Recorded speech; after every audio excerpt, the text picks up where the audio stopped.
আল্লাহ বলছে বান্দা,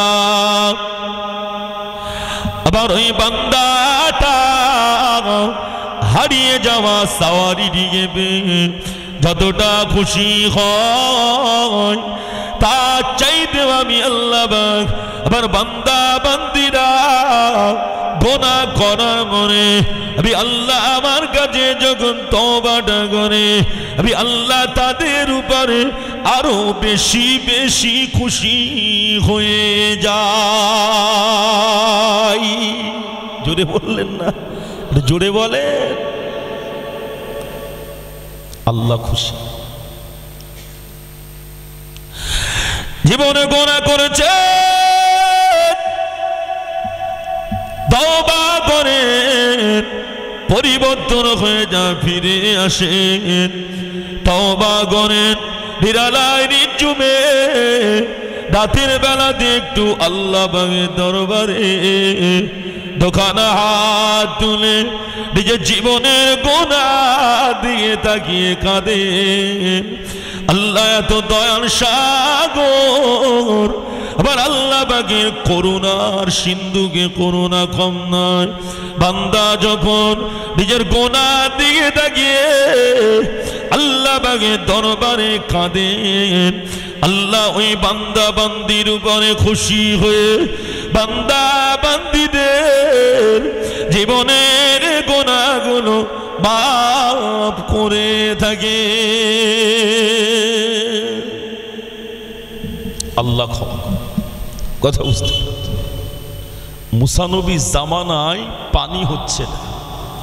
কার জামানায় বললাম? মুসা নবীর জামানায় পানি নেই। তা মুসা নবীর উম্মতেরা মুসা নবীকে একদিন বললেন, নবী মুসা আপনি একটু আল্লাহর কাছে দোয়া করেন, আল্লাহ যেন একটু আসমান থেকে পানি বর্ষণ করে। একটা দিন ঠিক করলেন, ওই দিনে সবাই একটা জায়গায় জমায়েত হয়েছে। কথা বুঝতে পেরেছেন? জমায়েত হয়ে আল্লাহর কাছে দোয়া করছে। আল্লাহ মুসা নবীকে বললেন, নবী মুসা আজকে মাজলিসের দোয়া কবুল হবে না। বললেন কেন? আচ্ছা মুসা নবীর সঙ্গে আল্লাহ পাকের সম্পর্কটা ভালো না খারাপ? কত সুন্দর সম্পর্ক। কথা বুঝতে পেরেছে? মুসা নবী বললেন আল্লাহ কেন কবুল হবে না? বললেন ওই মজলিসে একটা কঠিন গুনাহগার ব্যক্তি রয়েছে, যার জীবনে এমন কোনো গুনাহ নাই যে ব্যক্তিটি করেনি। ওই জন্যে আজকে মজলিসের দোয়া কবুল হবে না। মুসা নবী কথাটা জানিয়ে দিয়েছে। সবাইকে বললেন আজকে মজলিসের দোয়া আল্লাহ কবুল করবে না। বললেন কেন? বললেন কঠিন একটা গুনাহগার ব্যক্তি রয়েছে এই মজলিসের ভিতরে, যার জন্য আল্লাহ মজলিসের দোয়া কবুল করবে না। কিন্তু কিছুক্ষণের মধ্যেই দেখতে পাওয়া গেল আসমান থেকে মুষলধারে পানি শুরু হয়ে গেছে। মুসা নবী আল্লাহকে বললেন আল্লাহ আপনি এক্ষুনি বললেন দোয়া কবুল হবে না, কিন্তু পানি শুরু হয়ে গেল। আল্লাহ পাক জানিয়ে দিলেন নবী মুসা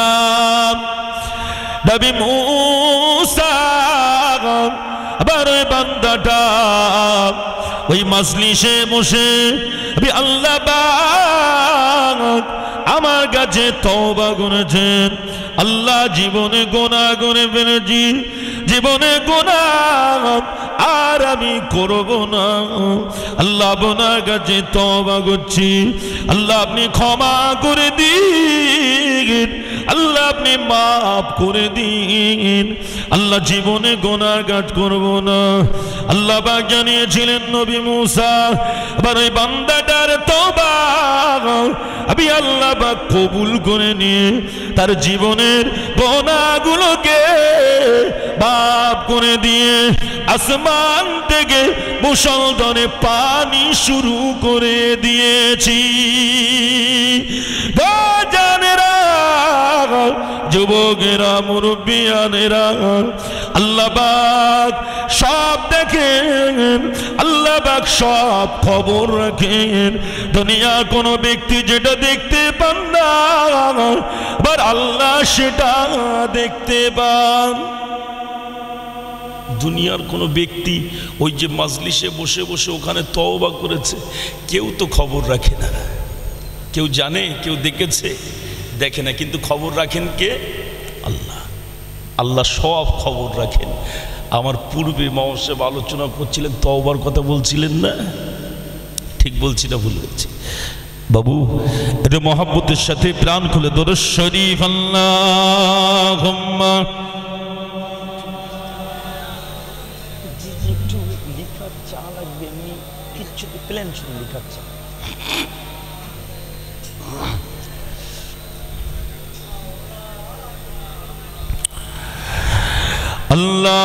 আল্লাহুম্মা সাল্লি আলা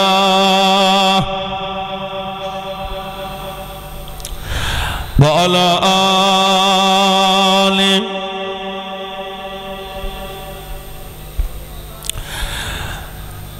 রহমতে আলম নবী নূরে মুজাসসাম সাহাবারা আতর বানায় ওই নবীজির ঘাম, সাহাবারা আতর বানায় ওই নবীজির ঘাম। রহমতে আলম নবী নূরে মুজাসসাম সাহাবারা আতর বানায় ওই নবীজির ঘাম, সাহাবারা আতর বানায় ওই নবীজির ঘাম। শোনো জানো মানো কেমন আমার নবীজি, যাহার পাগল চন্দ্র সূর্য তারকারাজি। আরো শুনবানি সুন্দর কাহিনী, জান্নাতেরি রুমে রুমে লেখা নবীর নাম, জান্নাতেরি রুমে রুমে লেখা নবীর নাম। রহমতে আলম নবী নূরে মুজাসসাম সাহাবারা আতর বানায় ওই নবীজির ঘাম। নারে তাকবীর। যে কথা বলছি বাবু, মক্কাতে যে সমস্ত সাহাবা হুজুরদের ঘর, এদেরকে মুহাজির বলে। কি বলে বললাম? মুহাজির। আর মদিনাতে যে সমস্ত সাহাবা হুজুরদের ঘর, এদেরকে আনসারি বলে। প্রিয় নবীর হিজরতের পরে এই মুহাজির আর আনসারীদের ভিতরে একটা সুসম্পর্ক তৈরি হয়। কথা বুঝতে পেরেছেন? মুহাজির যারা মদিনাতে গেলেন, আনসারি যাদের দুটো ঘর ছিল একটা দিয়ে দিলেন, যাদের টাকা বেশি ছিল কিছু দিয়ে দিলেন, জমি যাদের বেশি ছিল কিছু দিয়ে দিলেন। কথা বুঝতে পেরেছেন? একটা সুসম্পর্ক তৈরি হয়। প্রিয় নবীর একজন সাহাবী, যার নাম হলো সাঈদ ইবনে আব্দুর রহমান, আল্লাহ নবীর সঙ্গে তবুকের যুদ্ধে যাচ্ছে। কথা বুঝতে পেরেছেন? আল্লাহ নবীর এই সাহাবী তবুকের যুদ্ধে যাচ্ছে আল্লাহ রসুলের সঙ্গে। আর দেখতে পাওয়া গিয়েছে সাইলাবাতুল আনসারীকে দায়িত্ব দিয়ে গেলেন ঘরে। সাঈদ ইবনে আব্দুর রহমানের স্ত্রীর হাতের সঙ্গে সাইলাবাতুল আনসারীর হাতটা লেগে গিয়েছে, অনিচ্ছাকৃতভাবে হয়ে গিয়েছে। কথা বুঝতে পেরেছেন? এদিকে দেখতে পাওয়া গেল আল্লাহর ওই বান্দি বললেন, আপনার ভিতরে কি আল্লাহ পাকের আযাবে জাহান্নামের ভয় নেই? কি কথা বললেন? আল্লাহর আযাবে জাহান্নামের ভয়। এতটুকু কথাতেই আল্লাহর আযাবে জাহান্নামের ভয় চলে এসেছে। জাহান্নামের ভয় থাকলে তো তাহলে আসবে। ঠিক বলছি না ভুল বলছি? দেখতে পাওয়া গেল সাইলাবাতুল আনসারীর ভিতরে আল্লাহ পাকের আযাবে জাহান্নামের ভয় চলে এসেছে। কাঁদতে শুরু করে দিলেন, রব্বুল আলামিন, আল্লাহ পাক আমি একই করে ফেললাম, আমার দ্বারা দেখি হয়ে গেল, আল্লাহ আপনি আমাকে ক্ষমা করে দিন, আল্লাহ আপনি আমাকে মাফ করে দিন। পাহাড়ে গুহায় এসে সাইলাবাতুল আনসারী কেঁদে কেঁদে জরজার হয়ে যায়।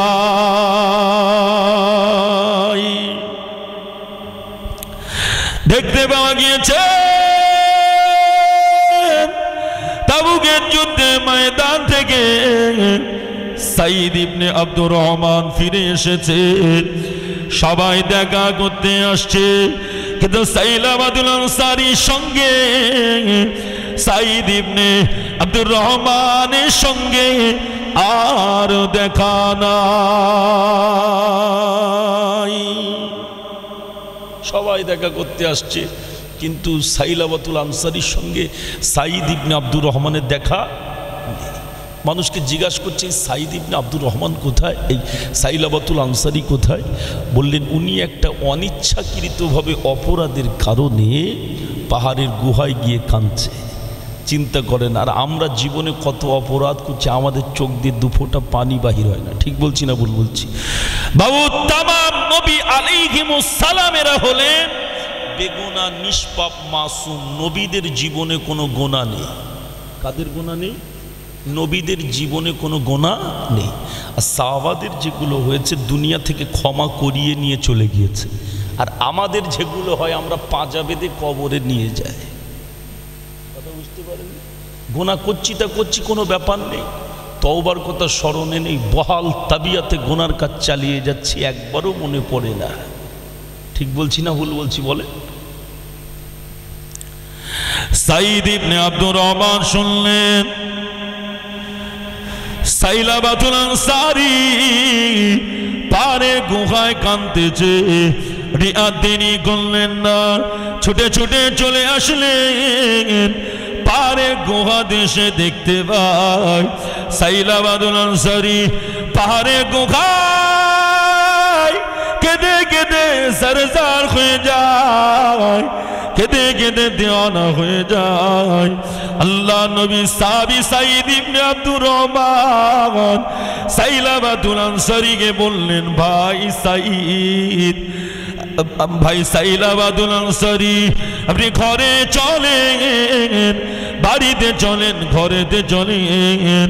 সাইলাবাতুল আনসারী বললেন, ও ভাই সাঈদ, আমি বাড়িতে যাব না, আমি ঘরেতে আর যাব না। সাঈদ ইবনে আব্দুর রহমান বললেন, ভাই আপনি চলেন না, আমি আপনাকে যাওয়ার জন্য বলছি।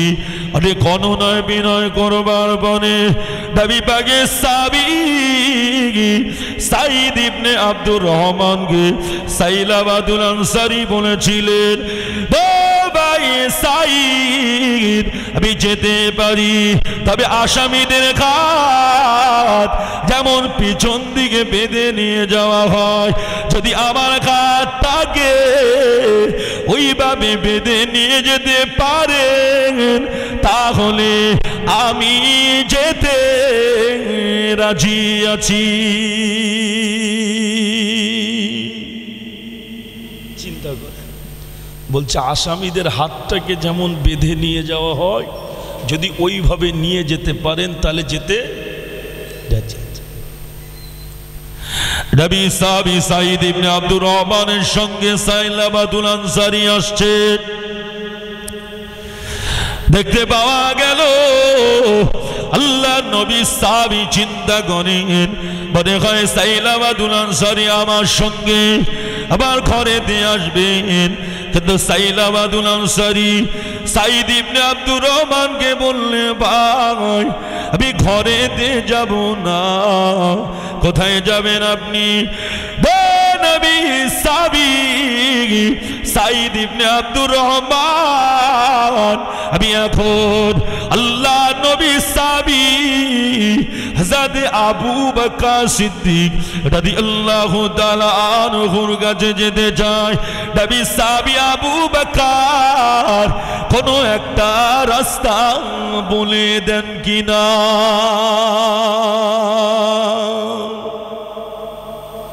একটু ওনার কাছে যাব। কোন আবু বকর?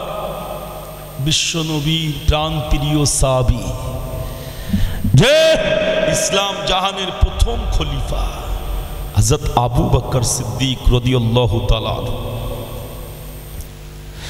কোন আবু বকর জানেন?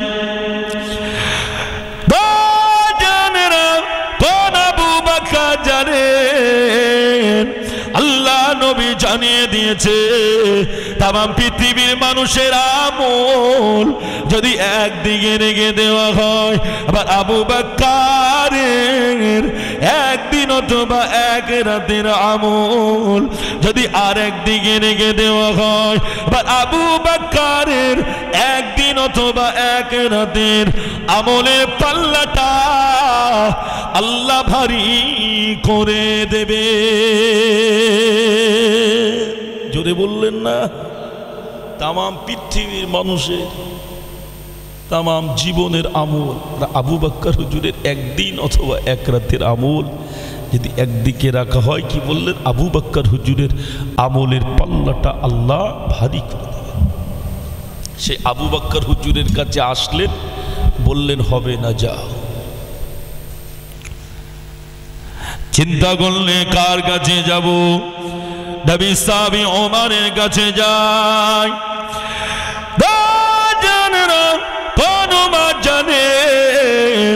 আল্লাহ নবী জানিয়ে দিয়েছেন আমি রাসূলুল্লাহ হলাম শেষ নবী, আমার পরে আল্লাহ আর কোন নবীকে দুনিয়ায় পাঠাবে না। যদি আমার পরে আল্লাহ কাউকে নবী করতেন, বা সাহাবী উমরকে আল্লাহ নবী বানাতেন, যাতে ওমর ফারুক রাদিয়াল্লাহু তাআলা আনহু ব্যক্তিটি খুব গরম মানুষ ছিলেন। নবী সাহাবী আবু বকর, নবী সাহাবী ওমর ফারুক রাদিয়াল্লাহু তাআলা আনহু জান্নাতি মানুষ ছিলেন। জোরে বলুন সুবহানাল্লাহ, আর একটু জোরে বলুন সুবহানাল্লাহ। ব্যক্তিটি গরম না নরম? হযরত ওমর হুজুর কঠিন গরম মানুষ ছিলেন, যে রাস্তা দিয়ে একদিন হেঁটে যেতেন 40 দিন শয়তান যেতেন না। খুব মারাত্মক জিনিস, জান্নাতি মানুষ। জোরে বলুন, একটু জোরে বললেন না? তাকবীর দেন তো দেখি, নারায়ে তাকবীর, নারায়ে তাকবীর। কথা বুঝতে পেরেছেন? কতদিন শয়তান যেত না বললাম? 40 দিন।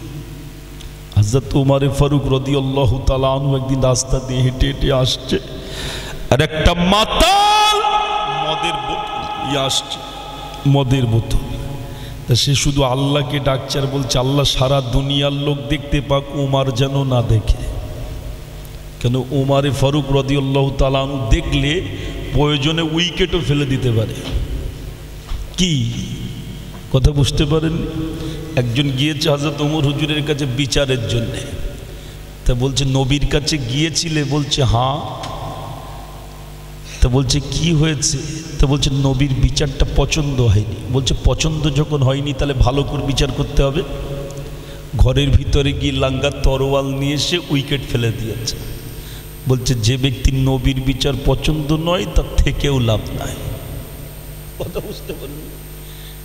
এ মাতাল শুধু চিন্তা করছে সারা দুনিয়ার লোক দেখলে অসুবিধা নেই, ওমর দেখলে অসুবিধা। শুধু আল্লাহকে ডাকছে, আর আল্লাহ যে চোর চুরি করতে যায় সেও আল্লাহর ডাকে। ঠিক বলছি না? বলছি। কিন্তু যাচ্ছে কোথায়? চুরি করতে। যে চুরি করতে যাচ্ছে সেও বলছে আল্লাহ যেন আমি না ধরা পড়ি। এ নিয়ে যাচ্ছে মদের বোতল আর বলছে সারা দুনিয়ার লোক দেখুক, ওমর ফারুক রাদিয়াল্লাহু তাআলা আনহু যেন না দেখে। কথা বুঝতে পেরেছেন? এখন কথায় বলে ত্বকের জ্বালায় পালিয়ে এলাম তেঁতুল তলায় বাস। যেখানে গেলে বাঘের ভয় সেখানে রাত হয়। এখন দেখতে পাওয়া গিয়েছে যে রাস্তা দিয়ে হযরত ওমর ফারুক রাদিয়াল্লাহু তাআলা আনহু আসছে, ওই রাস্তা দিয়ে এ মদের বোতল নিয়ে যাচ্ছে। দুজনের সঙ্গে দেখা হয়েছে। হযরত ওমর ফারুক হুজুর বললেন, এই কি তোমার কাছে ওটা? ও তাড়াতাড়ি করে মদের বোতলটা জামার ভিতরে ঢুকিয়ে বলছে সিরকার বোতল। কিসের বোতল বলছে? সিরকা। হযরত ওমর ফারুক রাদিয়াল্লাহু তাআলা তো কথাটা বিশ্বাস হয়। আর এ সিরকার বোতল বলে শুধু আল্লাহকে ডাকছে আর বলছে আল্লাহ আমি তওবা করছি, জীবনে আর মদ খাবো না। তওবা কেমন চিন্তা করে? আর আমরা তওবা করছি সকালে আবার বিকালে যেতায়। তওবা কাকে বলে দেখে? দেখতে পাওয়া গেল নবী সাহাবী ওমর ফারুক রাদিয়াল্লাহু তাআলা আনহু বাতালটিকে বললেন, কই দেখি তোমার সিরকার বোতল। বোতলটা বার করে দিলেন। বাজারেরা দেখতে পাওয়া গেল ওই সিরকার বোতলটা মদের বোতল ছিল, সিরকার বোতল ছিল না। কিন্তু দেখতে পাওয়া গেল ওই মদের বোতলটা আবার আল্লাহ সিরকার বোতল করে দিয়েছে। জোরে বললেন না? চিন্তা করেন, তওবা করে পরিবর্তন হয়ে গেল, জীবনটা জীবনের মতো করলেন। কথা বুঝতে পেরেছেন? মালিক ইবনে দিনার, তওবা কাকে বলে শুধু তওবার কথাই বলছি, কথা বুঝতে পেরেছেন? মালিক ইবনে দিনার রহমতুল্লাহ আলাইহি জীবনে মদ পান করতেন প্রথম জীবনে। তো মালিক ইবনে দিনার রহমতুল্লাহ আলাইহি একদিন স্বপ্নে দেখছে কিয়ামত শুরু হয়ে গিয়েছে। কি শুরু হয়েছে? দেখছে একটা সাপ মালিক ইবনে দিনার রহমতুল্লাহ আলাইহিকে তাড়া করে নিয়ে আসছে। এখন সাপ যদি কাউকে তাড়া করে নিয়ে আসে, সে বাঁচার জন্য দৌড়াবে না? এখন দৌড়াচ্ছে, ছুটছে। এখন পিছনে পিছনে যে মালিক ইবনে দিনার রহমতুল্লাহ ছুটছে, সামনের দিকে তাকিয়ে দেখছে একটা বৃদ্ধা মানুষ লাঠির উপরে ভর করে দাঁড়িয়ে রয়েছে। লোকটির কাছে গিয়ে বললেন, আমাকে একটু বাঁচান না, ওই দেখেন কত বড় সাপ আমাকে তাড়া করেছে, একটু বাঁচা। বৃদ্ধা লোকটি বললেন, আমি যে তোমাকে বাঁচাবো, আমি নিজেই দাঁড়াতে পারছি না, তো তোমাকে বাঁচাই কিভাবে? আমি নিজে দাঁড়াতে পারবো, তারপর তো তোমাকে বাঁচাবো। আমার নিজের গায়ে কোনো শক্তি নেই, আমি তোমাকে বাঁচাই কিভাবে? মালিক ইবনে দিনার রহমতুল্লাহ আলাইহি একটু আগিয়ে আসলেন, এসে দেখছে একটা বিশাল বিল্ডিং দেখতে পাওয়া যাচ্ছে। ওই বিল্ডিংয়ের দরওয়াজার সামনে এসেছে, গেটের সামনে। আর ওই বিল্ডিংয়ের ভিতরে যে সমস্ত বাচ্চারা ছিলেন সব বলা কওয়া করছে, দেখো মালিক ইবনে দিনার এসেছে। কথা বুঝতে পেরেছে? এখন ওর ভিতরে মালিক ইবনে দিনারে একটা কন্যা ছিলেন, ছোটবেলাতে সে মারা গিয়েছে। সে তাড়াতাড়ি করে এসছে, আব্বার কথা শুনেছে। আমরা যখন মাদ্রাসাতে পড়তাম, তা মাদ্রাসাতে আছি, বাড়ির থেকে দেখা করতে আসছে, এই খবর শুনলে ছাত্ররা বলে এই অমুকের বাড়ি থেকে এসছে। শুনলে খুশি হয় কি হয় না? কত আনন্দ হয় যে বাড়ির থেকে আজকের আব্বা এসছে কি মা এসছে। কথা বুঝতে পেরেছে? বড় আনন্দ পাই। এখন মালিক ইবনে দিনারের কন্যা শুনছে যে আমার আব্বা এসছে, ঘরের ভিতর থেকে তাড়াতাড়ি করে বাইরে চলে এসছে। এসে আব্বুর হাতটাকে ধরে বলছে, আব্বু আপনি এখানে কেন এলেন, কিসের জন্য এলেন?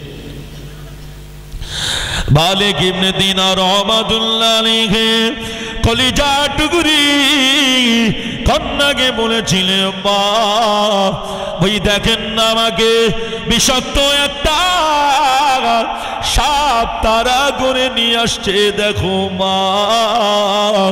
ওই বৃদ্ধা লোকটিকে আমি বললাম, আমাকে একটু বাঁচান না।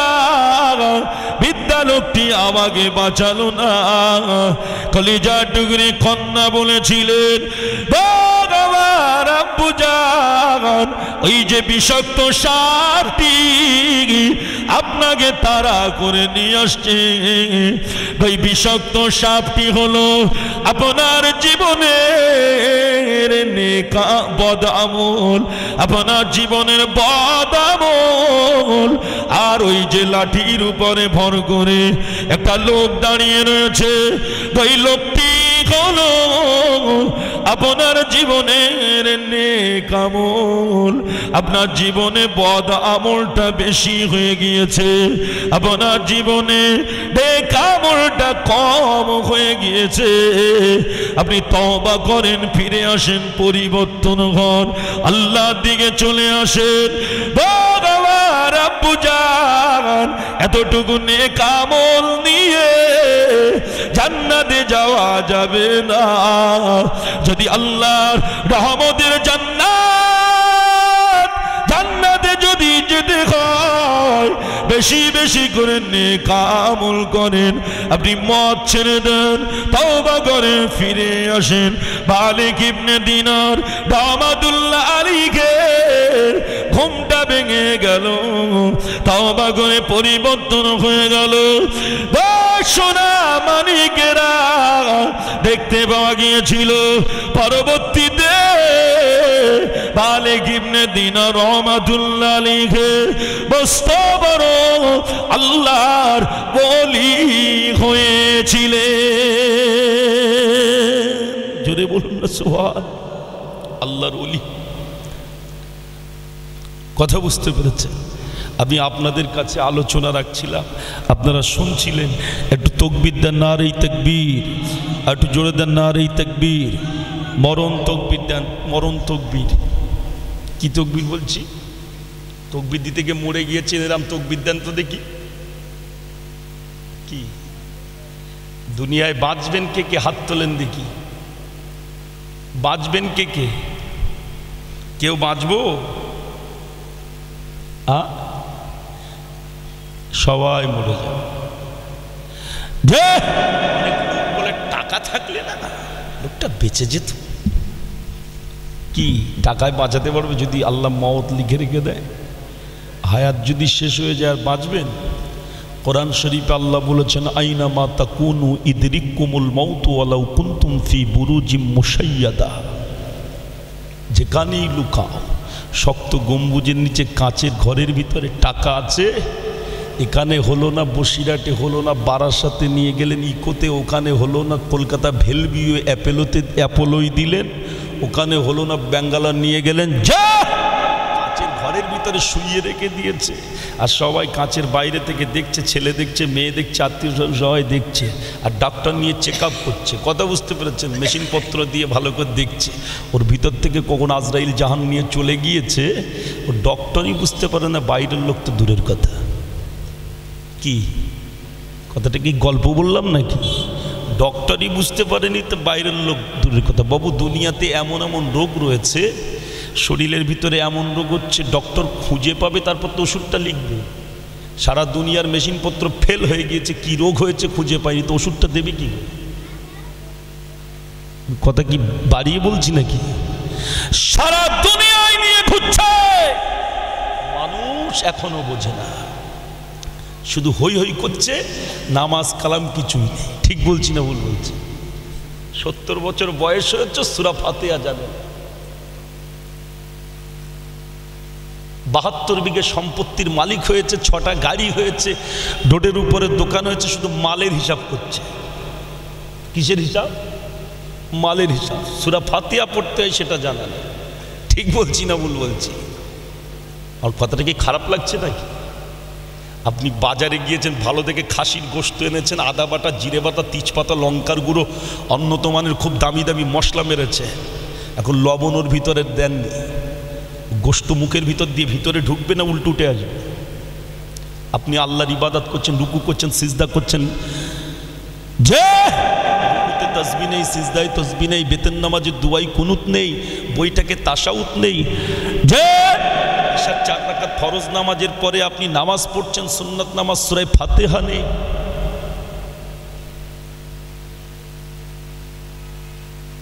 সূরা চাঁদেরা, সূরা মালিকের আমার আব্বা জানেরা, কবুল করার মালিক তো আল্লাহ বটে। কিন্তু আমি আপনাকে বলছি একটা কথা, আপনাকে মানতে হবে। দুনিয়ায় যদি কোনো ছেলে কোনো কোম্পানিতে চাকরি করে, ওই ছেলেটিকে কোম্পানির ডিসিপ্লিন মানতে হবে কি হবে না? ডিসিপ্লিন ভঙ্গ করলে চাকরি থাকবে না, যাবে? কথা বলছেন না কেন? তাহলে দুনিয়ায় কোনো কোম্পানিতে চাকরি করতে গেলে যদি ডিসিপ্লিন মানতে হয়, 18,000 মখলুকাতের ভিতর থেকে সৃষ্টি শ্রেষ্ঠ আল্লাহ মানুষকে করেছেন, সুন্দর করে বানিয়েছেন। আল্লাহ পাকের ইবাদত করতে গেলে বান্দা হিসাবে আমাদেরও কিছু নিয়ম পদ্ধতি মেনে আল্লাহর ইবাদত করতে হয় কি হয়? কিন্তু সব করছি, আল্লাহর ইবাদতটা কিভাবে করতে হয় সেটা জানি না। আর বললেই বলবে ওটা বাদ দিয়ে অন্য কিছু বলে। ঠিক বলছি না ভুল বলছি? সূরা চাঁদেরা, সূরা মালিকেরা আমার আব্বা জানেরা, যে খুব খেয়াল করে শোনেন, আল্লাহর ইবাদত করেন, ইবাদতটা যখন ইবাদতের মতো হবে, আল্লাহর মদদ তখন ওই বান্দার উপরে আসবে। সুবহানাল্লাহ বললেন না? এটা জোরে বলুন সুবহানাল্লাহ। আমি আলোচনা করছিলাম, বলছিলাম না, এটা তাকবীর দিতে বলছিলাম, মরণ তাকবীর। কেউ বাঁচবো না, সবাই মরে যাব। কি বাঁচবো না? মরে যাব। ফাইজা জা আজালুহুম লা ইস্তাখিরুনা সাআতান ওয়া লা ইস্তাকদিমুন, সময় হয়ে গেলে 1 মিনিট 1 সেকেন্ড এদিকে ওদিকে হবে না, ঠিক নির্ধারিত সময়ে আজরাইল জাহান কবজ করবে। দুনিয়ার কোনো শক্তি যুক্তি খাটিয়ে ধরে রাখতে পারবে না। বৈজ্ঞানিক স্যার আলবার্ট উনি একদিন সমুদ্রের ধারে গেলেন। কোথায়? সমুদ্রের ধারে। 1 ফোঁটা পানি হাতের আগায় করে উঠিয়েছেন। 1 ফোঁটা পানি কতটা হয় বলেন? এই 1 ফোঁটা পানি হাতের আগায় করে উঠিয়েছেন।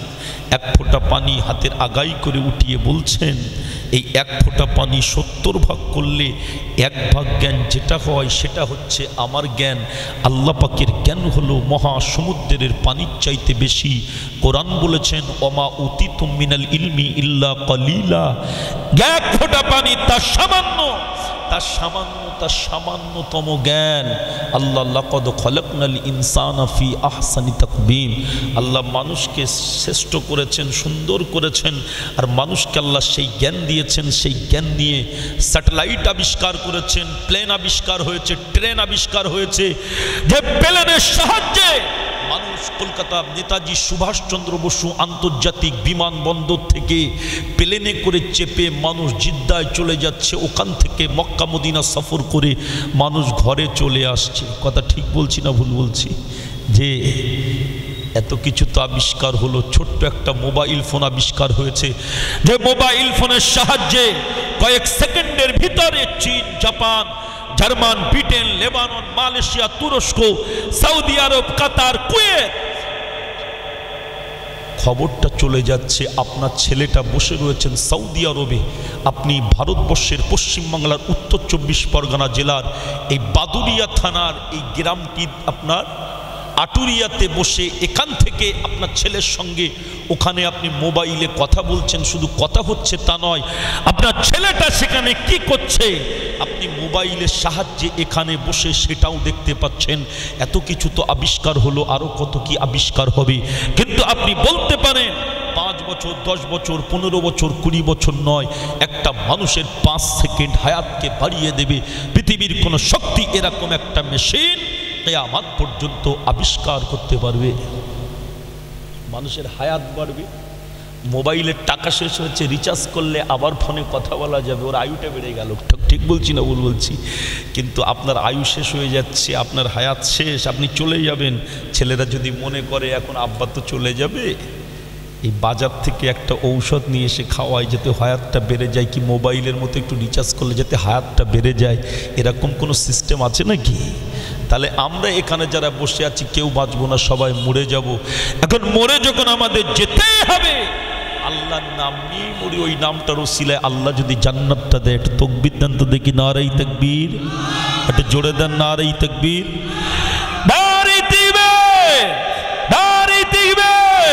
সিলসিলায়ে হক মুসাদ্দিদ ও জামা, সিলসিলায়ে হক মুসাদ্দিদ ও জামা, দাদা হুজুর কেবলার হক সিলসিলা দাঁড়ি দিবে।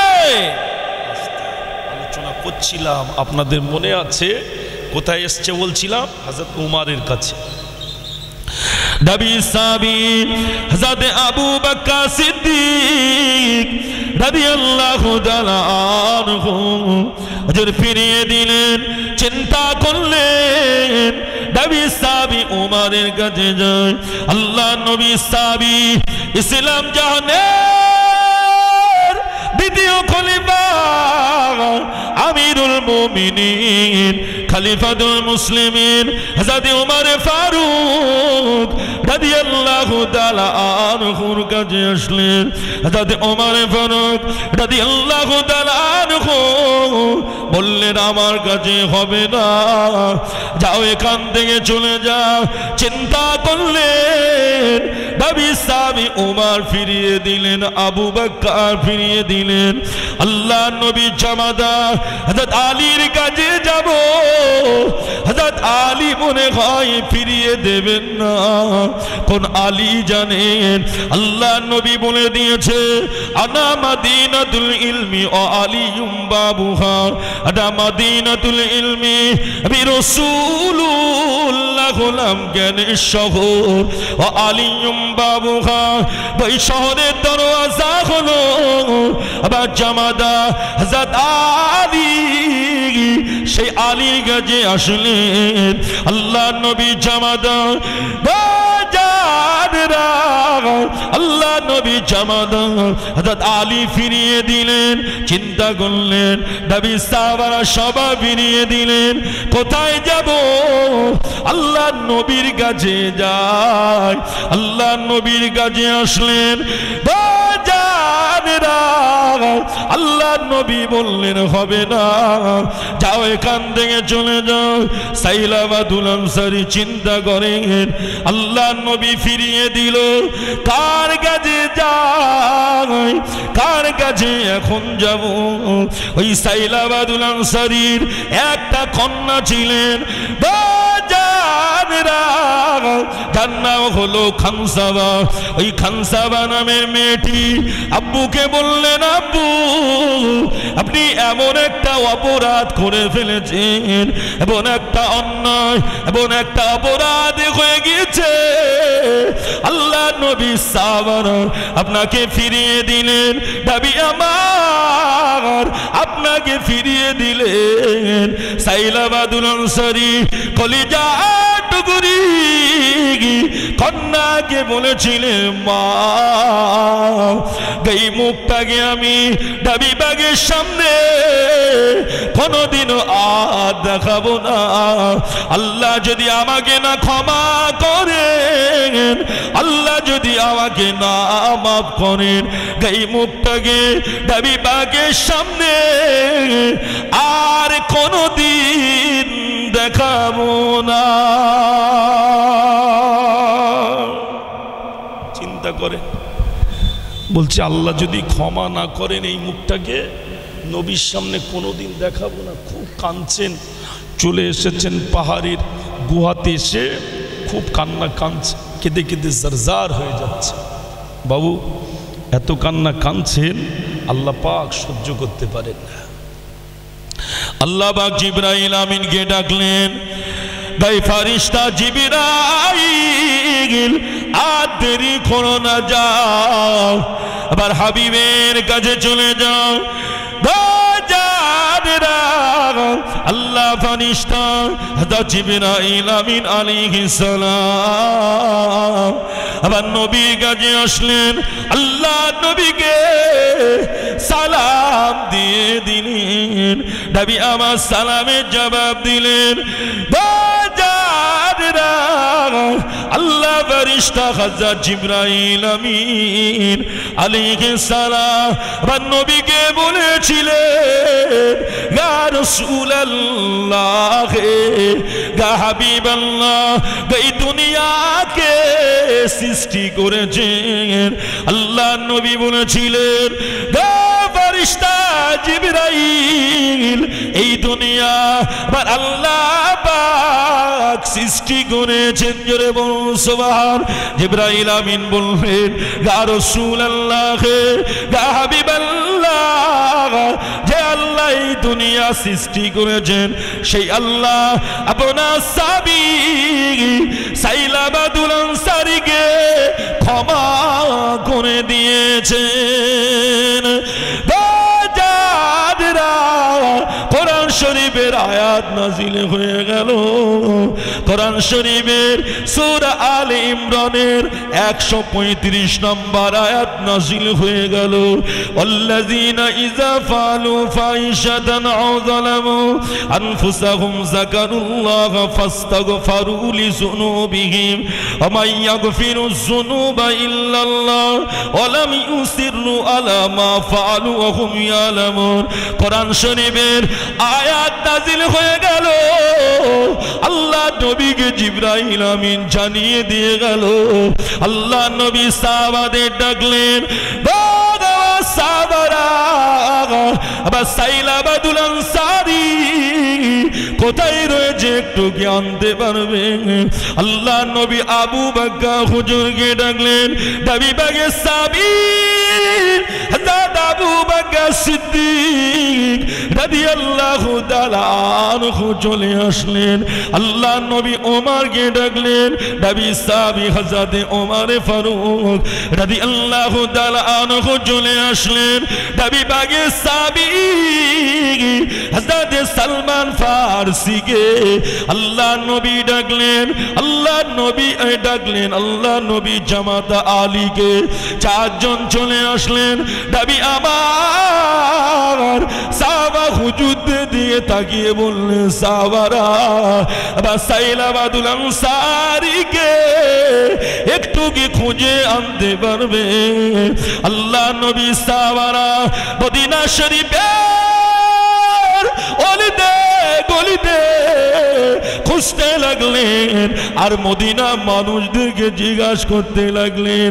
এই মদিনা মানুষেরা সাইলাবাদুল আনসারীকে কি দেখেছো? মদিনা মানুষেরা বললেন না, সাইলাবাদুল আনসারীকে দেখি না, সাইলাবাদুল আনসারীকে চিনি না, বলতে পারি না। তবে একজন ব্যক্তি আজ কয়েকটা দিন হয়ে গেল এই পাহাড়ের গুহায় এত কান্না কাঁদে, কেঁদে কেঁদে সারসার হয়ে যায়।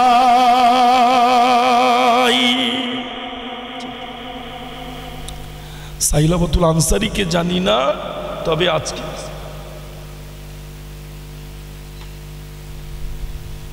কয়েকটা দিন হয়ে গিয়েছে ওই পাহাড়ের গুহায় একজন খুব কান্না কাঁদছে, কেঁদে কেঁদে জারজার হয়ে যাচ্ছে। রাত যখন গভীর হয়ে যায় কান্নাটা তখন বেড়ে যায়।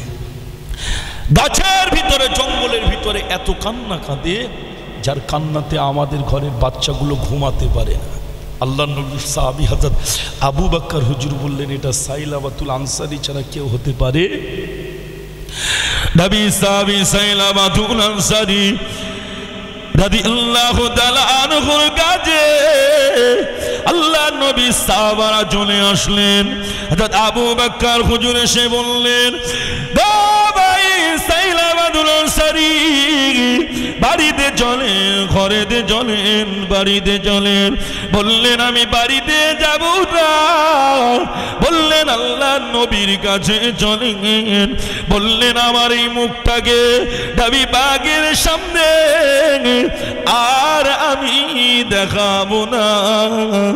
আল্লাহ যদি আমাকে না ক্ষমা করেন, আল্লাহ যদি আমাকে না মাফ করেন। দেখতে পাওয়া গেল নবী পাকের সাহাবী হযরত আবু বকর সিদ্দিক রাদিয়াল্লাহু তাআলা আনহু ওই সময় বলেছিলেন, ভাই আল্লাহ আপনাকে ক্ষমা করে দিয়েছে, আল্লাহ আপনাকে মাফ করে দিয়েছেন। নবী আমার আপনাকে নিয়ে যাওয়ার জন্য আমাদেরকে পাঠিয়েছেন।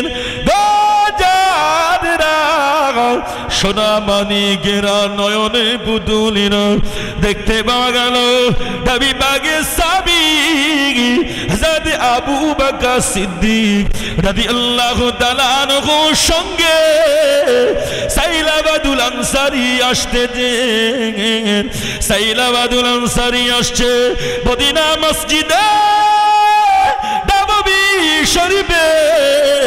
বিলাল আযান দিয়ে দিয়েছে, বিলালের আযান হয়ে গেল। ফজরের আযান বিলাল দিয়ে দিলেন। বাবা মদিনা মসজিদে নববী শরীফের মুয়াজ্জিন ছিলেন বিলাল। মদিনা মসজিদে নববী শরীফের ইমাম হলেন আমার নবী। আবু বকর ওমর উসমান হলেন আমার নবীর পিছনের মুক্তাদি, সবাই হলেন জান্নাতি। সোনা মানিকেরা কোন মদিনা মসজিদ জানেন? যে মদিনা মসজিদে নববী শরীফে এক রাকাত নামাজ আদায় করলে আল্লাহ পাক 50,000 রাকাত নামাজের সওয়াব দিয়ে থাকে। জোরে বললেন না সুবহান। এক রাকাত নামাজ পড়লে কত সওয়াব বললাম? 50,000 রাকাত নামাজের সওয়াব। মসজিদে নববীর মুয়াজ্জিন হলেন বিলাল, নবী হলেন ইমাম। যে প্রিয় নবী মসজিদে আজান দিয়েছে, এই মসজিদে নববীতে বিলাল আজান দিয়েছে। কোন বিলাল? আল্লাহর রসুল বিশ্বনবী জনাবে মুহাম্মদ রাসূলুল্লাহ সাল্লাল্লাহু আলাইহি ওয়াসাল্লাম, আল্লাহর হাবিব মসজিদে নববীর ইমাম, আর বিলাল হলেন মুয়াজ্জিন। যে বিলালের পায়ের শব্দ আল্লাহ রসুল মিয়ারাজে গিয়েছিলেন, ফিরে এসে শুনতে পেয়েছিলেন, বিলালকে ডেকেছিলেন, বিলাল তুমি কি এমন কাজ করো, আমি রসুল্লাহ তোমাকে জান্নাতের ভিতরে ঘোরাঘুরি করতে দেখলাম, পায়ের শব্দ শুনতে পেলাম। জোরে বলুন সুবহান। আল্লাহ নবী সাহাবী বিলাল জবাব দিয়েছিলেন, হুজুর আমি কিছুই করতে পারি না, সব সময় পাক অবস্থাতে থাকি, তাহিয়াতুল ওযুর নামাজটাকে আদায় করি। জোরে বলুন সুবহান। বিলালের দেখতে কালো ছিল, অন্তরে নবীর প্রেম ছিল, জান্নাতি মানুষ হয়েছিল। কথা বুঝতে পেরেছেন? সোনাচ্চাঁদেরা, সোনা মালিকেরা, আমার আব্বা জানেরা, আল্লাহ নবী সাহাবারা নবীকে বড় মহব্বত করতেন, ভালোবাসতেন। ঠিক বলছি না ভুল বলছি? জীবনের থেকে বেশি তারা নবীকে ভালোবেসেছে। আল্লাহ রসুল হাদিস শরীফের মধ্যে বলেছেন, অতক্ষণ পর্যন্ত তোমরা মুমিন হতে পারবে না যতক্ষণ না পর্যন্ত আমি রসুলুল্লাহ আমাকে তোমরা তোমাদের জীবনের থেকে বেশি না মহব্বত করতে পারবে। কাকে জীবনের থেকে বেশি মহব্বত করতে হবে? যে আল্লাহ রসুলকে। আহা, আল্লাহ রসুল যে জমিনে শুয়ে আছেন, মদিনা জমিন, এই মদিনা জমিনকে হযরত ইমাম মালিক রহমতুল্লাহ আলাইহি কতটা সম্মান করেছিলেন। ইমাম মালিক হুজুর মদিনাতে কোনো দিন জুতো পায়ে দিয়ে হাঁটতেন না। আপনি মুআত্তা ইমাম মালিক কিতাব খুলে দেখুন, ওই কিতাবের মধ্যে আছে ইমাম মালিক হুজুর মদিনাতে কোনো দিন জুতো পায়ে দিয়ে ঘুরতেন না। বাবু, মদিনার মাটি কঠিন গরম। কথা বুঝতে পেরেছেন? ঠান্ডার সময় ঠান্ডাটাও অত্যাধিক, আর গরমের সময় গরমটাও অত্যাধিক গরম। কথা বুঝতে পেরেছেন?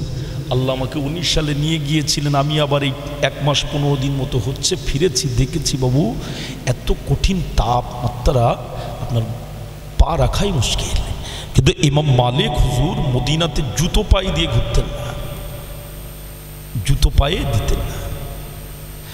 সাথী সঙ্গীরা ইমাম মালিক হুজুরকে জিজ্ঞাসা করেছিলেন, হুজুর আপনি কেন মদিনা জমিনে জুতো পায়ে দিয়ে ঘোরেন না? 4 ইমামের এক ইমাম ইমাম মালিক রাহমাতুল্লাহ আলাইহি জবাব দিয়েছিলেন, আমি ইমাম মালিক মদিনা জমিনে জুতো পায়ে দিয়ে ঘুরবো?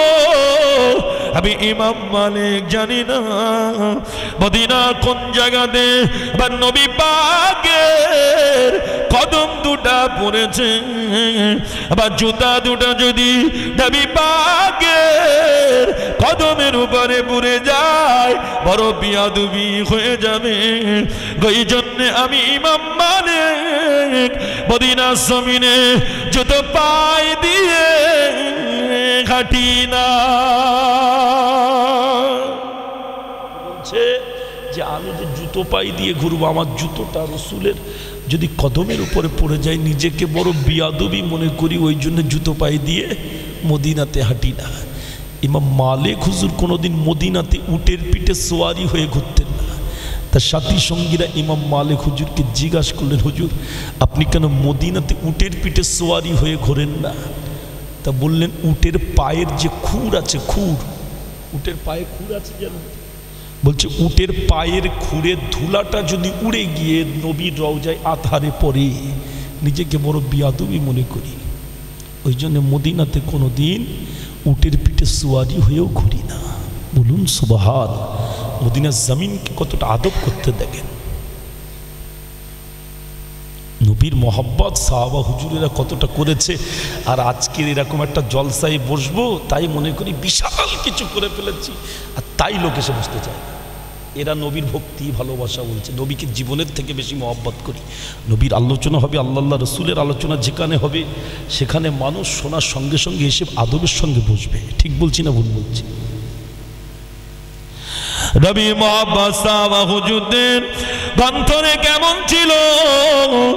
আল্লাহ নবী সাহাবী হযরত আবু বকর সিদ্দিক রাদিয়াল্লাহু তাআলা আনহুকে আল্লাহ নবী একদিন বলেছিলেন, বাবা আবু বকর আমি রাসূলুল্লাহ, যেদিন আল্লাহ পাকের হুকুম হয়ে যাবে মক্কা থেকে মদিনায় যাব, বাবা আবু বকর ওই দিন তুমি আমার সঙ্গের সাথী হবে। কতদিন আগে কথাটা বলেছিলেন? 6 মাস আগে। কথাটা ভুলে গিয়েছিলেন না মনে ছিল? জান্নাতি মানুষ কি তারা এমনি হয়ে গেল? আল্লাহ নবী মক্কা থেকে মদিনায় আসবেন, আল্লাহ পাক জিবরাইল আমিনকে পাঠিয়ে দিলেন। জিবরাইল আবার হাবিবকে দাঁড় থাকতে নিষেধ করো, আবার হাবিব যেন আর মক্কা জমিনে না থাকে। এই মুহূর্তে আমার হাবিব মক্কা ছেড়ে মদিনার পথে যেন রওনা দিয়ে দেন। আল্লাহ নবী নূর নবী জানাবে মুহাম্মাদুর রাসূলুল্লাহ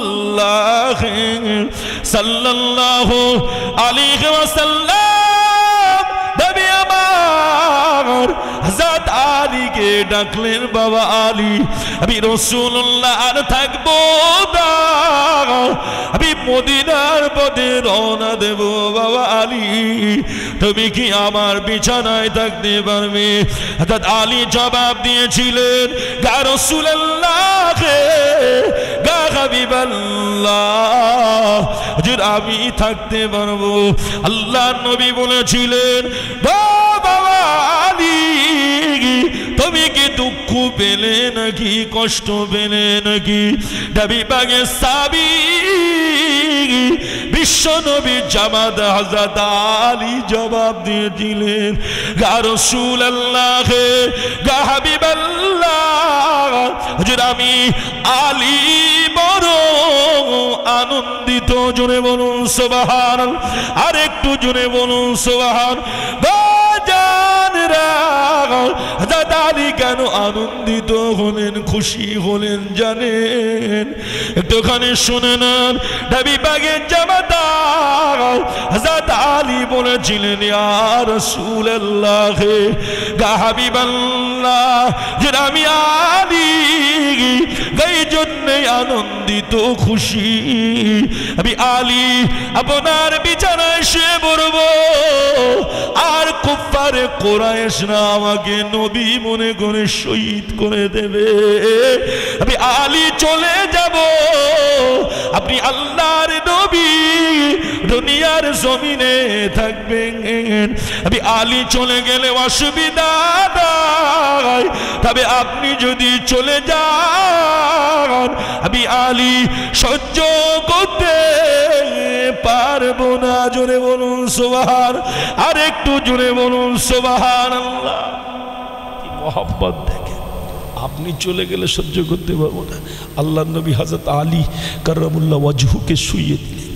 বিশ্বনবীর জামাতা নিজের বিছানায় শুইয়ে দিয়ে রাসূল বার হয়ে যাচ্ছে।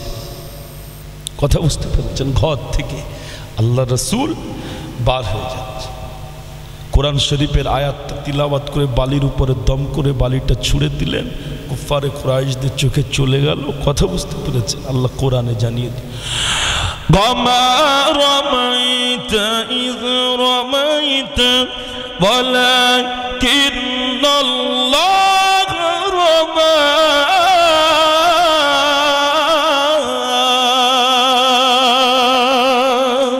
বলুন আর জোরে বলুন আল্লাহু আকবার। আল্লাহ পাক জানিয়ে দিলেন, হাবিব আপনি যে বালিটা ছুঁড়েছেন ওটা শুধু আপনি ছেড়ে দিয়েছেন, তাদের চোখে আমি আল্লাহ পৌঁছে দিয়েছিলাম। আল্লাহ রসুল ঘর থেকে বার হয়ে গেলেন। ঘর থেকে বার হয়ে হযরত আবু বকর হুজুরের ঘরের দরওয়াজায় গেলেন।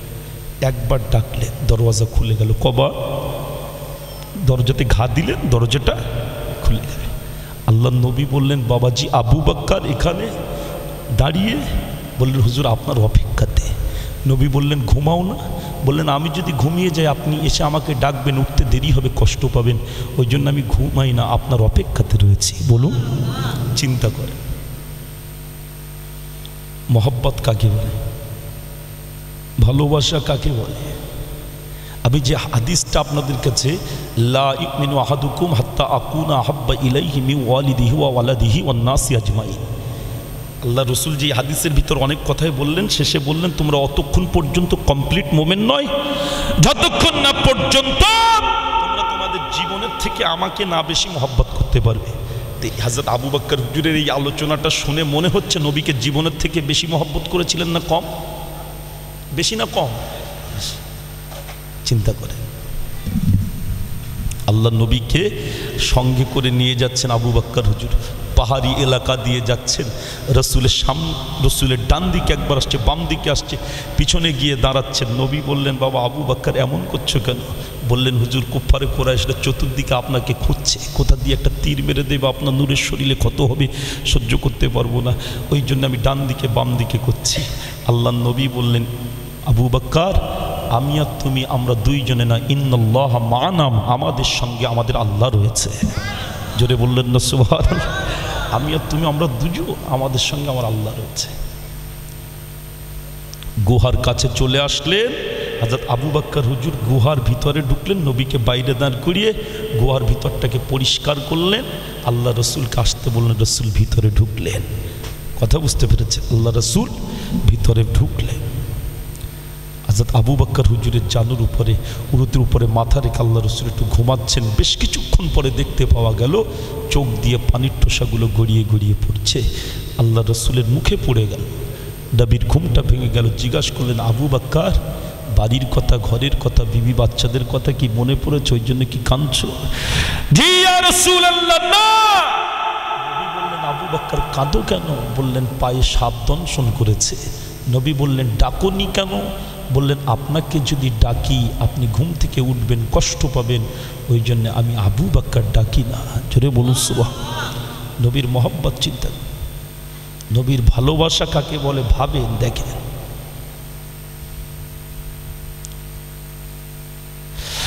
নবী আমার দিন দুনিয়া বাদশাহ হাবিবুল্লাহ গে জনাবে মুহাম্মদুর রাসূলুল্লাহ সাল্লাল্লাহু আলাইহি ওয়াসাল্লাম কে সাহাবা হুজুরেরা কত মহব্বত করেছিলেন, কত ভালো তারা বেসেছিলেন।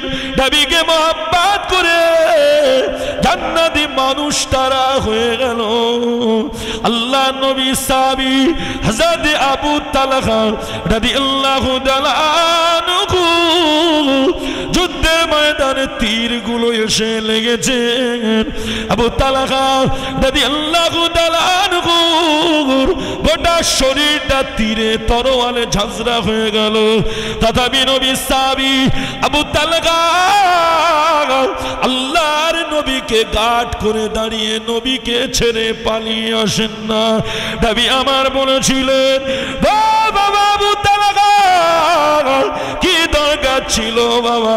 নবী সাহাবী জবাব দিয়েছিলেন, ইয়া রাসূলুল্লাহ গে গা হাবিবাল্লাহ, হুজুর আমি আবু তালহা, আমার গায়ে তরোয়ালের আঘাত, তীরের আঘাত লাগলে অসুবিধা নাই, তবে আপনি আল্লাহ নবী আপনার শরীরেতে তীর তরোয়ালের আঘাত লাগতে দিতে পারি না।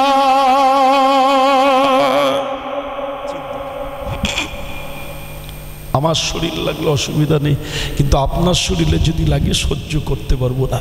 বাবু আলোচনাটা আমি একটা দিকে করছিলাম, আপনারা শুনছিলেন, মনে আছে কোথায়? আল্লাহ নবী সাহাবা বলছিলাম না, সাইলাবাতুল আনসারী হযরত আবু বকর, উমর, হযরত আলী গিয়ে নিয়ে এসছে মসজিদে নববীতে, বিলাল আজান দিয়েছে। আলোচনাটা মনে আছে তো? মসজিদে নববীতে আজান হয়ে গেছে, মদিনা মসজিদে নববী শরীফে আজান হয়ে গেল। ফজরের আজানের পরে জামাত শুরু হয়ে গেল। জামাতে আমার নবী ইমামের জায়গায় দাঁড়িয়ে গেলেন। কোরআন শরীফের সূরা 30 পারা দিকে তিলাওয়াত করতে লাগলেন। আল্লাহ নবী তিলাওয়াত করেন, আল্লাহাকুমুত তাকাসুর, মদিনা মসজিদে নববী শরীফে একটা হালকা আওয়াজ হয়ে গেল। আল্লাহ নবী তিলাওয়াত করেন, হাত্তা যুরতুমুল মাকাবির। মদিনা মসজিদে নববী শরীফে একটা বিকট শব্দ হয়ে গেল। নামাজ শেষ হয়ে গেল। নামাজ শেষ হয়ে যাওয়ার পরে নবী আমার সাহাবা হুজুরদের দিকে তাকিয়ে বললেন, সাহাবারা বা সাইলাবাদুল আনসারী কোথায়? সাহাবা হুজুরেরা বললেন, ইয়া রাসূলুল্লাহ, ইয়া হাবিবাল্লাহ, সাইলাবাদুল আনসারী এই জায়গাতে রয়েছে, আসেন না। আল্লাহ নবী একটু আগিয়ে আসলেন, এসে দেখতে পায় মদিনার মসজিদে নববী শরীফের ভিতরে সাইলাবাদুল আনসারী পড়ে রয়েছে। মসজিদে নববীর ভিতরে পড়ে রয়েছে, সবাই গোল করে ঘিরে দাঁড়িয়ে রয়েছেন। আল্লাহ নবী সাহাবা হুজুরদের দিকে তাকিয়ে বললেন, সাহাবারা আমার সাইলাবাতুল আনসারীর মুখেতে একটু পানি ছিটা দিয়ে দাও, বড় কষ্ট হচ্ছে, একটু পানি মুখেতে দিয়ে দাও। আল্লাহ নবী সাহাবী সালমান ফারসি সাইলাবাতুল আনসারীর হাতটাকে ধরলেন। হাতটাকে ধরে নবী পাকের দিকে তাকিয়ে আবার নবীকে বলতে লাগলেন, ইয়া রাসূলুল্লাহ, ইয়া হাবিবাল্লাহ, আমাদের ভাই সাইলাবাতুল আনসারী দুনিয়া জমিনেতে আর বেঁচে নাই। আমাদের ভাই সাইলাবাতুল আনসারী ইন্তেকাল করেছে। আল্লাহ নবী বলেছিলেন, সাইলাবাতুল আনসারীর লাশ মোবারকটাকে তাড়াতাড়ি করে রেডি করো, আমি রাসূলুল্লাহ নিজে সাইলাবাতুল আনসারীর জানাজার ইমাম হয়ে যেতে চাই। আল্লাহ নবী ইমাম হয়ে গেলেন, জানাজা হয়ে গেল। জানাজার পরে সাইলাবাতুল আনসারীর লাশটাকে নিয়ে যাওয়া হচ্ছে কবরের দিকে। সাহাবা হুজুরেরা দেখতে পায়, সাহাবা হুজুরেরা দেখতে পান সাইলাবাতুল আনসারীর লাশের পিছনে পিছনে নবী আমার যাচ্ছেন। আল্লাহ নবী পায়ের উপরে ভর করে নয়, পায়ের বিদ্যা আঙুলের উপরে ভর করে আল্লাহ নবী ডিঙি মেরে আসছে। আল্লাহ নবী সাহাবারা নবীকে একটা সময় জিজ্ঞাসা করলেন, দাফনের কাজ সমাপ্ত হয়ে যাওয়ার পরে আল্লাহ নবী সাহাবা হুজুরদের জিজ্ঞাসা করেছিলেন, সাহাবা হুজুরেরা নবীকে জিজ্ঞাসা করেছিলেন, ইয়া রাসূলুল্লাহ, ইয়া হাবিবাল্লাহ, হুজুর আমরা দেখতে পাচ্ছিলাম সাইলাবাতুল আনসারীর জানাজার পরে লাশটাকে নিয়ে কবরের দিকে যখন নিয়ে যাওয়া হয়, আপনি পায়ের বিদ্যা আঙুলের উপরে ভর করে ডিঙি মেরে যাচ্ছিলেন। হুজুর আপনি কেন আপনার পায়ের পাতাটাকে আল্লাহ বাগের জমিনের উপরে রাখছিলেন না? আল্লাহ নবী বলেছিলেন, সাইলাবাতুল আনসারীর উপরে আল্লাহ রাজি হয়ে গিয়েছে, সাইলাবাতুল আনসারীর উপরে আল্লাহ খুশি হয়ে গিয়েছে। সাইলাবাতুল আনসারী একটা অনিচ্ছাকৃত অপরাধের জন্য এত কান্না আল্লাহর কাছে কেঁদেছে। আবার আল্লাহ তামাম জীবনের অপরাধগুলোকে ক্ষমা করে দিয়েছে। সাইলাবাতুল আনসারীর উপরে আল্লাহ শুধু রাজি হয়েছে, আল্লাহ শুধু খুশি হয়েছে না, সাইলাবাদুল আনসারীর উপরে আল্লাহ রাজি হয়ে খুশি হয়ে আল্লাহ পাকের দয়ার জান্নাত আল্লাহ আমার সাইলাবাদুল আনসারীকে দিয়ে দিয়েছে। তাহলে চিন্তা করেন, যতক্ষণ না পর্যন্ত না ক্ষমা করেছেন কান্না বন্ধ হয় না। বাবু, জীবনটাকে জীবনের মতো তৈরি করেন, আল্লাহর কাছে কাঁদেন, তওবা করেন, ফিরে আসেন, পরিবর্তন হন। এই দুনিয়ায় আমরা কেউ থাকবো না, সবাই চলে যাব। কথা বলেন ঠিক কিনা? একটু মহব্বতের সাথে প্রাণ খুলে দরুদ শরীফ আল্লাহুম্মা সাল্লি আলা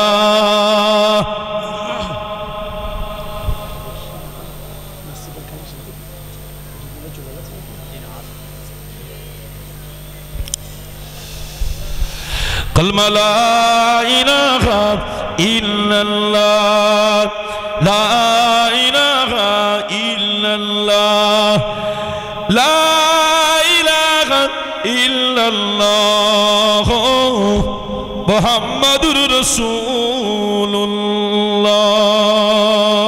আল্লাহুম্মা সাল্লি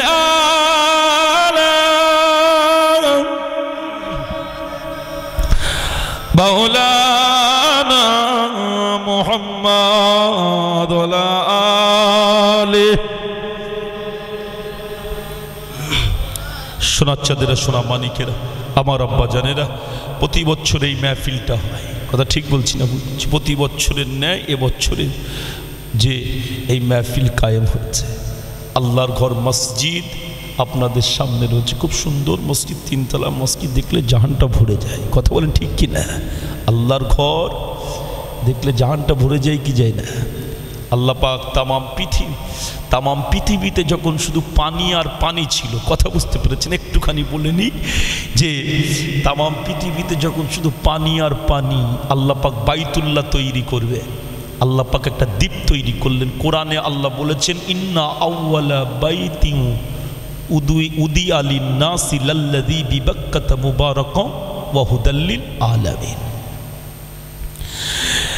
ইন্না আউওয়ালা বাইতিন উদিয়া লিন-নাসি লাল্লাযী বিবাক্কাতা মুবারাকান ওয়া হুদাল লিল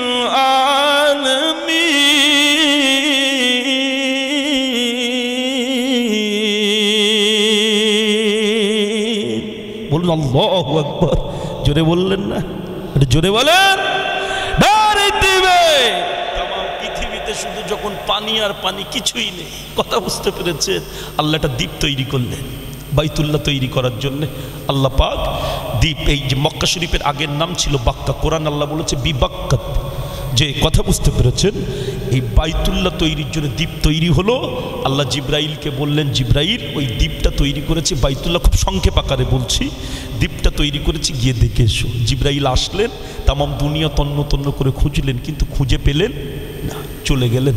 আল্লাহ পাক জিব্রাইলকে আবার পাঠিয়ে দিলেন। ফারিস্তা জিব্রাইল দ্বিতীয়বার আবার আসলেন, তামাম দুনিয়া খুঁজলেন, পেলেন না, ফিরে চলে গেলেন।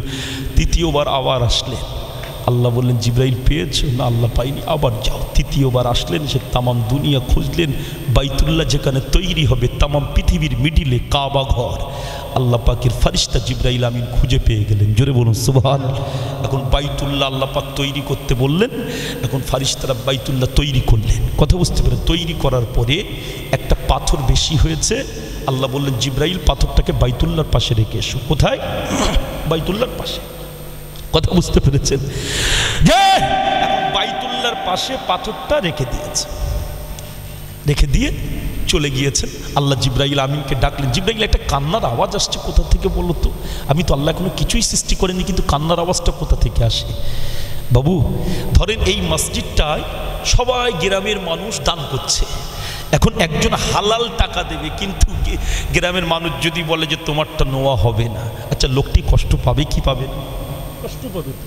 যে আমার এমন নসিব, আমি আল্লাহর ঘরে একটু দিতে পারবো না? কেন আল্লাহর ঘরটাই দেওয়ার চিন্তা ভাবনা, মন মানসিকতাটা সবার থাকে। ঠিক বলছি না ভুল বলছি বলেন বাবু? কম বেশি সবাই দিতে চায় কি চায় না? কথা বলছেন না কেন? সবার মনটা কাঁদে। তা পাথর বাইতুল্লাহতে সব লেগেছে, একটা লাগেনি। সে পাথরটার তো কষ্ট হচ্ছে যে সবাই আল্লাহর ঘরে থাকবে আর আমি থাকতে পারবো না। খুব কান্না কাঁদছে। আল্লাহ বললেন, জিব্রাইল কে কাঁদে দেখো তো। একটা কান্নার আওয়াজ আসছে। আচ্ছা কে কাঁদছে আল্লাহ জানে কি জানেন না? ফারিস্তা জিব্রাইল আমিন আলাইহিস সালাম আসলেন, এসে দেখলেন ওই বাইতুল্লাহ তৈরির পরে যে পাথরটা বেশি ছিল ওই পাথরটা কাঁদছে। আল্লাহ বললেন, জিব্রাইল কে কাঁদে? বললেন, পাথর কাঁদছে। কোন পাথর? বললেন, বাইতুল্লাহ তৈরি হয়ে যাওয়ার পরে যে পাথরটা বেশি ছিল খুব কাঁদছে। আল্লাহ বললেন, জিব্রাইল পাথরটাকে বোঝাও। যে ফারিস্তা জিব্রাইল পাথরটাকে খুব বোঝাতে লাগলেন। পাথর বুঝ মানে না, কাঁদতেই থাকে, খুব কান্না কাঁদছে। আল্লাহ ফারিস্তা হযরত জিব্রাইল আমিন আলাইহিস সালাম আল্লাহকে বললেন, আল্লাহ পাথর তো কাঁদছে, কান্না বন্ধ হচ্ছে না, কি করব? আল্লাহ বললেন, আবার বোঝাও। বোঝালেন, আল্লাহ বুঝে না। বললে, একটা কাজ করো, ওই পাথরের উপরে তোমার যে ডানা আছে ওই ডানা দিয়ে বাড়ি মারো। এখন জিব্রাইল আমিন আলাইহিস সালাম ওই পাথরে বাড়ি দিলেন। যেই ডানা দিয়ে বাড়ি মেরেছে পাথরটা ভেঙে সব টুকরা টুকরা হয়ে গিয়েছে। এবার আগে তো কান ছিল একটা পাথর, এবারে যত টুকরো হয়েছে সবার ভিতর থেকে কান্নার আওয়াজ হচ্ছে। বলুন সুবহানাল্লাহ। জিব্রাইল বললেন, আল্লাহ আগে তো কান ছিল একটা, কিন্তু এখন দেখছি তো সব কাঁদছে, কি করব? একজনকে সামলানো যায় যাই হোক করে, কিন্তু যদি 10 জন একসঙ্গে কান্নাকাটি করে সামলানো মুশকিল আছে না? নেই। এখন তো সবাই কাঁদছে, আল্লাহ কি করব? আল্লাহ বললেন, জিব্রাইল আমার কাছে সব ব্যবস্থায় আছে। বলুন সুবহানাল্লাহ। মাবুদ আমার আল্লাহ, আমার সৃষ্টিকর্তা, আমার স্রষ্টা আমার আল্লাহ সব কিছু পারে কি পারেন না? সব কিছু তিনি পারেন। আল্লাহ বললেন, জিব্রাইল পাথরগুলোকে এক জায়গায় করো। জিব্রাইল আমিন আলাইহিস সালাম আল্লাহকে বললেন, আল্লাহ কি হবে? বললেন, সব একটা জায়গায় করো না। পাথরগুলোকে একটা জায়গায় করলেন। বললেন, এই পাথরগুলো নিয়ে আমি আল্লাহ আমার জমিনে সব ছড়িয়ে দাও। বললেন, আল্লাহ ছড়িয়ে দিলে কি হবে? বললেন, যেখানে যেখানে এই পাথরের টুকরাগুলো পড়বে সেখানে সেখানে আমি আল্লাহ আমার ঘর মসজিদ তৈরি হবে। আর আমার ওই ঘর মসজিদে আমার বান্দারা কিয়ামত পর্যন্ত আমি আল্লাহ আমার ইবাদত করবে। জোরে বললেন না সুবহানাল্লাহ। অর্থাৎ এই সেই পাথরের টুকরা আপনাদের এখানে পড়েছে, আপনাদের নসিবটা ভালো। আল্লাহর ঘর মসজিদ আপনারা তৈরি করেছেন, যে ঘরে আল্লাহর ইবাদত করা হয়। আল্লাহর পবিত্র ঘর মসজিদ আপনাদের গ্রামে গড়ে উঠেছে। আল্লাহর ঘর, আপনারা এতে ইবাদত করেন। কথা বুঝতে পেরেছেন? এই ঘরের জন্য আল্লাহর একজন বান্দা বলেন যে আমি 5,000 টাকা এই ঘরে দেব, আল্লাহ কবুল করেন। কিসের কাজ বাকি হচ্ছে? কোনো কাজ আছে না? জি জি জি, এই মসজিদ ফান্ড থেকে অনেক কাজ করছে। আমাদের মসজিদের সম্মানিত সেক্রেটারি সাহেব রয়েছেন, মহাসম্মানিত ইমাম সাহেবরাও রয়েছেন। আল্লাহ পাক এনাদের হায়াতে বরকত দেন, শরীরকে সুস্থ রাখেন। বাবু, আল্লাহর ঘর মসজিদের জন্যে একজন ব্যক্তি কি নেই যে অন্তরটা কাঁদে, আল্লাহর ঘরে আমি একটু দেব? 5,000 টাকা একজন হবে, আল্লাহ কবুল করেন। এতগুলো মানুষ আপনারা বসে রয়েছেন, একজন ব্যক্তি বলেন, বাবু অন্য জায়গাতে দান আর এই মসজিদে দান একটু আলাদা আছে না? নেই? সাদগাই জারিয়া, কবরে চলে যাবেন, শুয়ে শুয়ে সব পাবেন। আল্লাহর ঘর মসজিদে দেন বাবু, অনেক কাজ বাকি রয়েছে, একটুখানি বলেন। 5,000 টাকা যদি একজন দিতেন, একটু আল্লাহর কাছে দোয়া করতাম। একজন ব্যক্তি হবে না, আল্লাহ কবুল করেন। এতগুলো মানুষ বসে রয়েছেন, আমার মাইকের শব্দ শুনতে পাচ্ছেন, আমার তরুণ তাজা যুবক মুরব্বীরা, আবার মায়েরা বোনেরা, একজন ব্যক্তি যদি দিতেন, আল্লাহ কবুল করেন। বাবু কত পয়সা কত দিকে চলে যায়, আপনার দানটা বেকার যাবে না, আল্লাহর ঘরে দেবেন। যে আব্বা চলে গিয়েছে, মা চলে গিয়েছে, দাদু জান দাদিমা, তাদের নামে যদি দিতে পারেন তাও দেবেন, আল্লাহ কবুল করেন। আপনার দানের ওসিলায় আল্লাহ তাদের কবরগুলোকে জান্নাতের গোলাপ ফুলের বাগান বানিয়ে দেন। ঘরটি হলো আল্লাহর পবিত্র ঘর, ভাই আল্লাহর পবিত্র ঘর মসজিদ।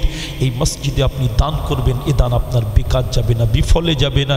আল্লাহর ঘরে একটুখানি মনটা নরম করে একজন আল্লাহর বান্দা বলেন, আমি গুনাহগার, একটু তার জন্য দোয়া করব, আল্লাহ কবুল করেন। আপনাদের মনের নেক আশাকে পূর্ণ করেন, বাড়ি বালা মুসিবত দূর করেন। আল্লাহ পাক বিপদ আপদ বালা মুসিবত থেকে আল্লাহ হিফাজত করেন। একজন ব্যক্তি বলেন এতগুলো মানুষের ভিতর থেকে যে 5,000 টাকা আমি আল্লাহর ঘর মসজিদে দেব, একজন হিম্মতালা আল্লাহর বান্দা কি নেই, হিম্মতালা একজন যুবক নেই যে আমি দেব আল্লাহর ঘরে 5,000 টাকা? এতগুলো মানুষের ভিতর থেকে একজন বলেন আল্লাহ কবুল করেন। হবে না বাবু? 5,000 টাকা আল্লাহর ঘরে দেবেন, দেখি আল্লাহ কবুল করেন। তকবীর দেন তো দেখি, নারাই তাকবীর, নারাই তাকবীর। আল্লাহর ঘরের জন্য বলেন, আল্লাহর ঘরের জন্য একটুখানি একজন ব্যক্তি বলেন আল্লাহ কবুল করেন। একজন হবে না? 5,000 টাকা দেবেন, আল্লাহ কবুল করেন। কিয়ামতের মাঠে ময়দানে মাশারে যেদিন কেউ কারো হবে না, সোনামানি গেরা যদি বাপ বেটার হবে না, বেটা যদি বাপের হবে না, কেউ যদি কারো নয়, সোনামানি গেরা আল্লাহ যদি চান আপনারই দান আল্লাহ দাজাতের ওসিলা করে দেবেন। সোনামানি গেরা আবার নয়নের বদলে না দুনিয়া জমিনে থাকবো না, এই দুনিয়া থেকে সবাই চলে যাব। একদিন দেখতে পাওয়া যাবে এই মসজিদের মাইকে এলাকান হয়ে যাবে অবক ব্যক্তি আর দুনিয়াতে নাই, আর দুনিয়াতে না এলাহান হয়ে যাবে। সাদা কাফনের কাপড়টা পরিয়ে খাটিয়াই করে নিয়ে জানাজা পরিয়ে লাশটাকে দিয়ে কবরের ভিতরে শুইয়ে দেবে, কবরের ভিতরে শুইয়ে দেওয়া হবে। আর কেহ নাই, আপনি যে আটুরিয়ার মসজিদে দান করেছিলেন, এই দান আপনার জন্য কবরের সঙ্গী হয়ে যাবে। একজন ব্যক্তি কি হবে না বাবা, আল্লাহ কবুল করেন। মনের আশাকে আল্লাহ পূর্ণ করে। বাবু উঠবেন না, একটু খুব প্রয়োজন ইস্তেঞ্জা ওযু থাকলে ওটাউটি করলে পরিবেশটা নষ্ট হয়। কথা বুঝতে পেরেছে? বলেন আল্লাহ আল্লাহ কবুল করেন। এতগুলো মানুষের ভিতর থেকে একজন নেই, একজন হবে না? আচ্ছা 5,000 না হলে আপনি 2,000 বলেন তো, 2,000 দেবেন আল্লাহর ঘর মসজিদে, 2,000 টাকা দেওয়ার মতো। জি জি 2,000 টাকা বলেন বাবু। আপনাদের ভিতর থেকে কেউ নেই 2,000 টাকা আল্লাহর ঘর মসজিদে দেওয়ার মতো? আল্লাহ কবুল করেন।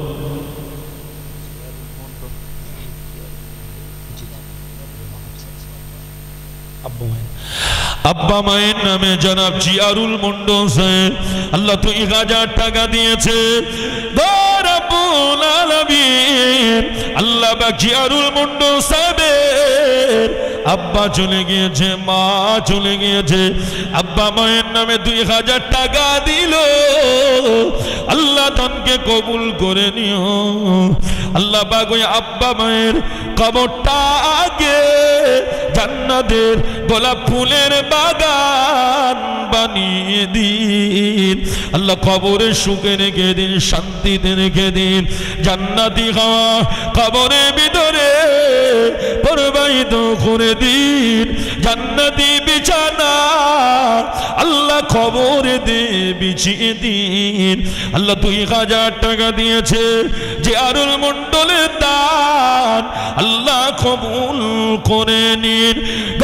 রব্বুল আলামিন রুজিতে রোজগারে বরকত দিন। জোরে বলুন আল্লাহুম্মা আমিন।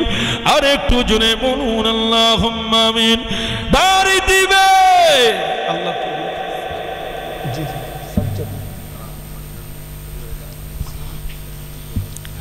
আল্লাহ পাক জনাব সাজ্জাদ মন্ডল সাহেব আল্লাহ 2,000 টাকা দিয়েছে।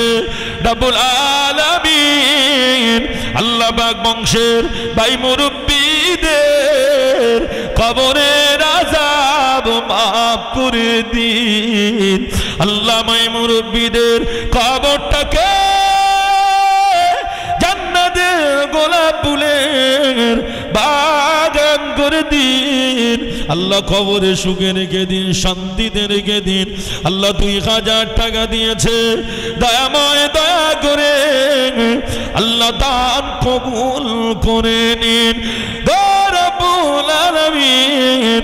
আল্লাহ আপনার আর একজন বান্দা 200 দিল, দানকে কবুল করো, মনের আশা পূর্ণ করো, বাড়ির বালা মুসিবত আল্লাহ দূর করে দিন, দাতাদের দানকে কবুল করে নিন। জোরে বলুন আল্লাহুম্মা আমিন, আর একটু জোরে বলুন আল্লাহুম্মা আমিন। নারে তাকবীর। আচ্ছা 2000 টাকা আর দেওয়ার মতো কেউ নেই বাবু? 2000 টাকা দেবেন? 2000 টাকা বাবু। আচ্ছা 2000 না হলে 1000 করে বলেন, 1000 টাকা দেবেন মসজিদে,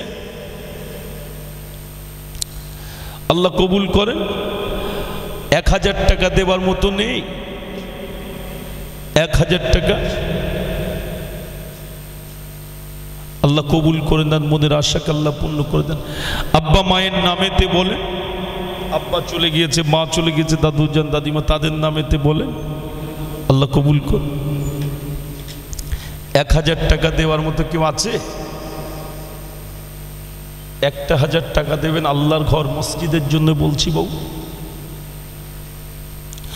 সোনা মানিকেরা নয়নে বদনেরা, যে আল্লাহ আমাদেরকে খাওয়ান, যে আল্লাহ আমাদেরকে সুস্থ শরীরে এই জমিনে রেখে দিয়েছে রব্বুল আলামিন, আল্লাহ পাকের হুকুম যারা কিছুই হতে পারে না, সেই আল্লাহর পবিত্র ঘর মসজিদে আপনি দান করেন, আল্লাহ আপনার দান বিফলে দেবে না। 1000 টাকা দেবেন, আল্লাহ পাক আপনার দান কবুল করে নেন, পরের আশা পূর্ণ করে নেন।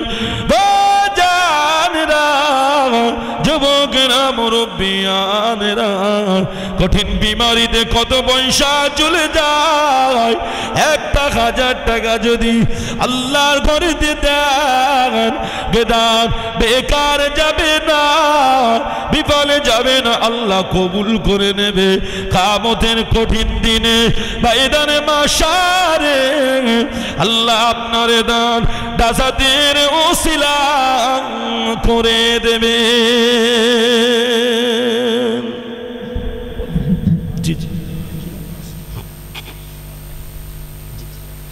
সম্মানিত ইমাম সাহেব 1000 টাকা দিয়েছেন, আল্লাহ পাক ইমাম সাহেব ভাই জনাব হযরত মাওলানা ভাই কুতুবউদ্দিন সাহেব, আল্লাহ ভাই বলছেন ভাই 1000 টাকা ক্যাশ টাকা দিলেন, রব্বুল আলামিন আল্লাহ পাক কুতুবউদ্দিন ভাইয়ের দানকে কবুল করেন, হায়াত দারাজ করেন, বাড়ি বালা মুসিবত দূর করেন, শরীর সুস্থ রাখেন, কলিজার টুকরা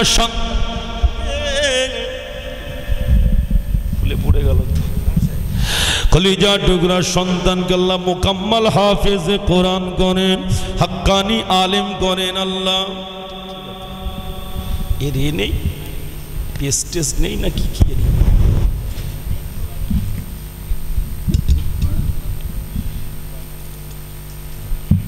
ঠিক আছে, এইটা কিভাবে গাড়ার দেবো নাকি?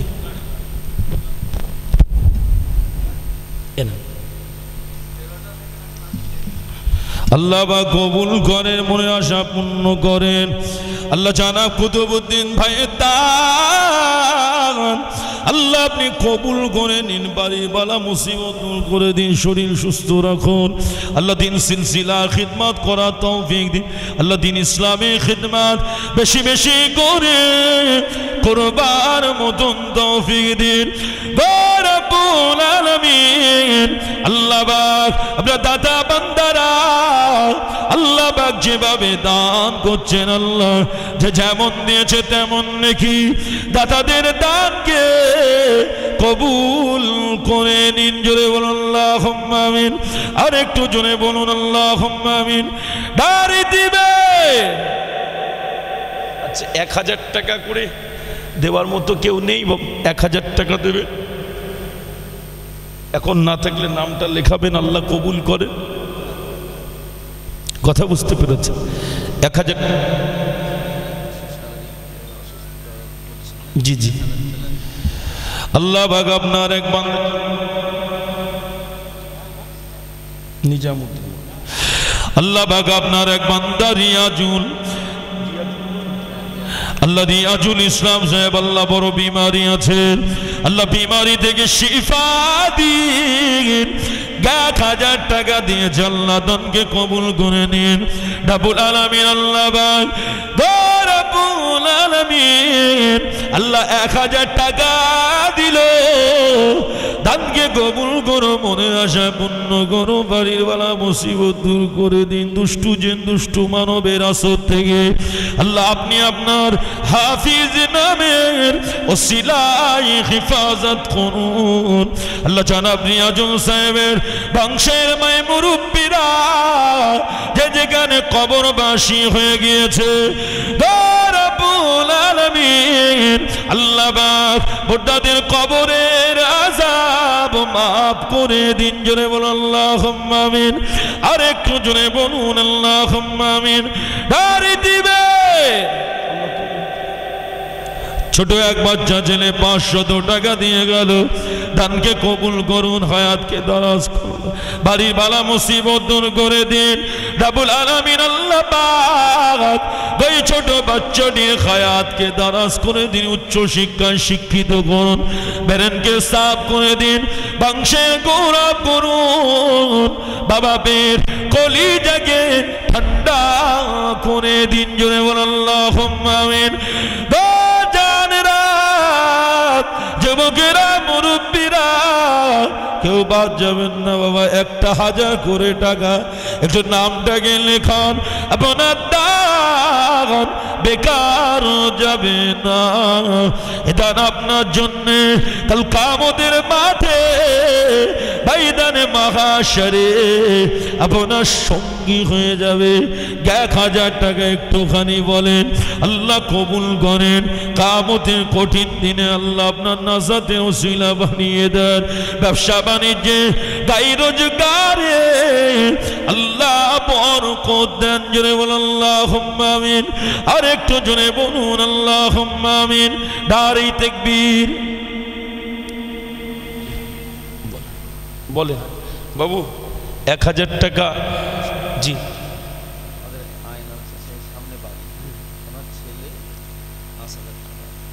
তকবীর দেন তো দেখি, নারাই তাকবীর। আর জোরে দেন নারাই তাকবীর, নারাই তাকবীর। কি নাম ওই ভাইটার নাম কি? আইনাল চাচা। আচ্ছা আচ্ছা, জনাব আইনাল চাচার কলিজার টুকরা সন্তান, উনি 5000 টাকা দেবে বলছে। আপনার তো খুশি নাকি বাবু? একটু খুশিতে তকবীর দেন, নারাই তাকবীর। আল্লাহ পাক আপনার বান্দা জনাব আইনাল সাহেবের কলিজার টুকরা 5000 টাকা দেবেন। আল্লাহ দানকে কবুল করেন, আল্লাহ হায়াতকে দারাজ করেন, বাড়ির বালা মুসিবত দূর করে দিন। 5000 টাকা দেবেন, আল্লাহ দান কবুল করে নিন। রব্বুল আলামিন আল্লাহ রব্বুল আলামিন আল্লাহ পাক আপনার পবিত্র ঘর মসজিদ, আল্লাহ আপনার বান্দার অন্তরে এত মায়া, আল্লাহ এত দয়া থাকতে পারেন না। আল্লাহ 5000 টাকা রব্বুল আলামিন আল্লাহ মেহনতের পয়সা, পরিশ্রমের পয়সা, আল্লাহ 5000 টাকা দেবেন। আল্লাহ এ দান কবুল করুন, হায়াতকে দারাজ করুন। আল্লাহ জীবনে অভাব দেবেন না, জীবনেও কষ্ট দেবেন না। আল্লাহ আজ থেকে নিয়ে আসমান থেকে রিজেকের দরওয়াজা খুলে দিন। জোরে বলুন আল্লাহুম্মা আমিন। রব্বুল আলামিন আল্লাহ পাক আপনার যে বান্দা 5000 টাকা দিয়েছে, আল্লাহ পাক হায়াতে বরকত দিন, বংশে মায় মুরব্বীদের কবরের আযাব মাফ করে দিন। জোরে বল আল্লাহুম্মা আমিন। আল্লাহ আপনার যে বান্দা দিল 5000 টাকা, আল্লাহ শরীরে দেয় না যেন কোনোদিনও কঠিন রোগ দেখা। আল্লাহ আপনার যে বান্দা দিল 5000 টাকা, আল্লাহ পাক জীবনে চাই না যেন পকেট ফাঁকা। আল্লাহ পাক আপনার যে বান্দা দিল 5000 টাকা, রব্বুল আলামিন দুনিয়াতে স্বপ্নে যোগে দিও আমার নবী পাকের সঙ্গে দেখা। রব্বুল আলামিন আল্লাহ পাক আপনার বান্দা 5000 টাকা দিয়েছে, রব্বুল আলামিন আল্লাহ পাক কবুল করে দিন। যে আশা নিয়ে উদ্দেশ্য নিয়ে দিয়েছে আপনার বান্দার আশা উদ্দেশ্যকে পূর্ণ করে দিন। জোরে বলুন আল্লাহুম্মা আমিন। আর একটু জোরে বলুন আল্লাহুম্মা আমিন। দাঁড়ি দিবে আল্লাহ কবুল করে, আল্লাহ কবুল করে মনের আশাকে পূর্ণ করে। নাম বলুন। কলিজা টুকরা কি নাম আপনার? কলিজা ছেলে যে মারা গিয়েছে রজব রমজানে, আপনার নাম কি? মাহমুদ হোসেন। আল্লাহ মাহমুদ হোসেন ভাই থাকতে পারেন না, কলিজা টুকরা সন্তান চলে গেল, সন্তানের নামে 2000 টাকা ক্যাশ টাকা দিয়েছে। আহারে কলিজা টুকরা সন্তান দুনিয়ার জমিন থেকে চলে গিয়েছে। আহারে কলিজা টুকরা সন্তানের কথা মনে করে জন্মদাতা পিতা আল্লাহ থাকতে পারেন না, 2000 টাকা দিয়েছে। আল্লাহ আপনার এই কাবা বাইতুল্লাহর গেলাপ ধরা হাত দিয়ে দোয়া চায়, আল্লাহ আপনার বান্দার কলিজা টুকরা সন্তানের কবরটাকে জান্নাতের গোলাপ ফুলের বাগান বানিয়ে দিন। আল্লাহ কবরে সুখে রেখে দিন, শান্তিতে রেখে দিন। দয়াময় দয়া করে আল্লাহ পাক কবরে তাকে সুখে রেখে দিন, শান্তিতে রেখে দিন। জান্নাতি বিছানা আল্লাহ কবরে বিছিয়ে দিন। আল্লাহ কবর কুশাদা করে দিন, প্রশস্ত করে দিন। কলিজা টুকরা সন্তানের জন্য আব্বা দিয়েছে 2000 টাকা, আল্লাহ বেদান কবুল করে নিন। জোরে বল আল্লাহুম্মা আমিন। রব্বুল আলামিন আল্লাহ পাক আজকের মাহফিলে বসে আল্লাহ আপনার পবিত্র ঘর মসজিদের জন্য আল্লাহ কেউ দিয়েছে 5000, 2000, 1500, আল্লাহ যেমন দিয়েছে তেমন নেকি দাতাদের দানকে কবুল করে নিন। জোরে বলুন আল্লাহুম্মা আমিন। আর একটু জোরে বলুন আল্লাহুম্মা আমিন। জানেরা 1500 টাকা এমনি চলে যায় বাবা। চায়ের দোকানে বসলে কত পয়সা চলে যায়, কঠিন বিমারিতে কত পয়সা বেরিয়ে যায়। আল্লাহর ঘরে দাও বাবা, এই ঘরে দাও, যে ঘরে দান করলে বেকার যায় না। এই ঘরে দান করলে এই দান বেকার যাবে না, এই দান আপনার সঙ্গী হয়েই রবে। একটু বলেন না বাবা। আল্লাহ ফারুক মন্ডল সাহেব আল্লাহ 2000 টাকা দেবেন। রব্বুল আলামিন আল্লাহ পাক ফারুক মন্ডল সাহেবের দান কবুল করুন। আল্লাহ হায়াতকে দারাজ করুন, রিজিক রোজগারে বরকত দিন, শরীর সুস্থ রেখে দিন। রব্বুল আলামিন আল্লাহ পাক 2000 টাকা ফারুক মন্ডল দিয়েছেন, আল্লাহ এ দান কবুল করে নিন। রব্বুল আলামিন আল্লাহ জীবনেও অবাক দেবেন না, জীবনেও কষ্ট দেবেন না। আল্লাহ আজ থেকে নিয়ে আসমান থেকে রিজিকের দরওয়াজা খুলে দিন। জোরে বলুন আল্লাহুম্মা আমিন। আর একটু জোরে বলুন আল্লাহুম্মা আমিন।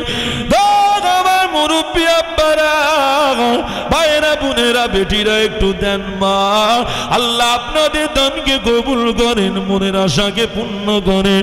আল্লাহর পবিত্র ঘর মসজিদের দান, এ দান বেকার যাবে না। একটু বলে বাবু আল্লাহ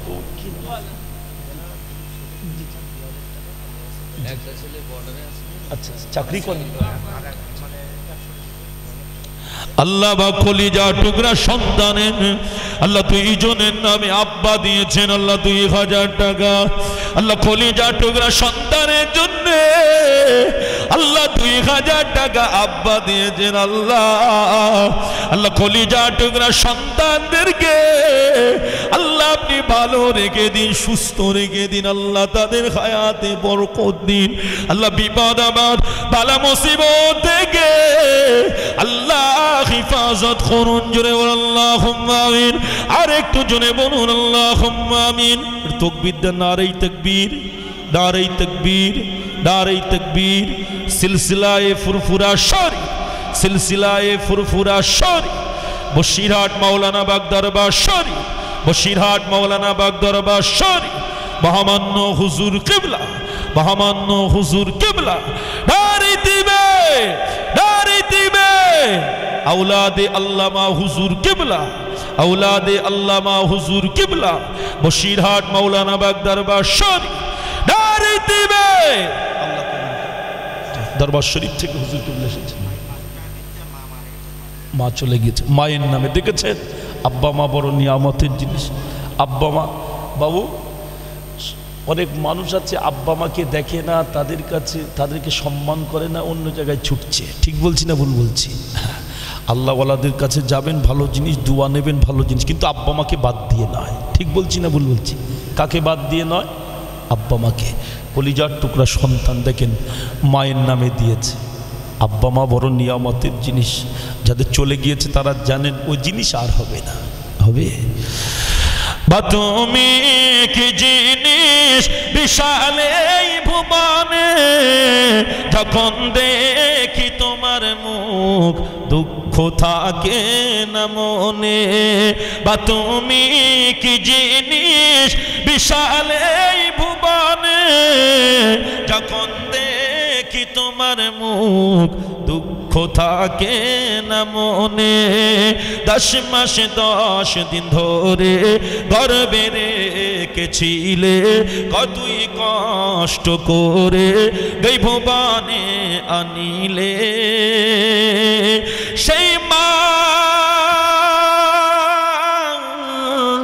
শীতল ছায়া তলে পালিত হলাম খোদারি করুণায় বাগো তুমি আমার জান কোনদিন ভুলো না বাগো তুমি ছাড়াই আমার এমন যে মানে না মায়ের দুধে দিন শোধ করা যাবে না মাকে ছেলেরা কোনদিন ভুলো না 10 মাস 10 দিন ধরে গর্বে রেখেছিলে কতই কষ্ট করে এই ভুবনে আনিলে সেই মা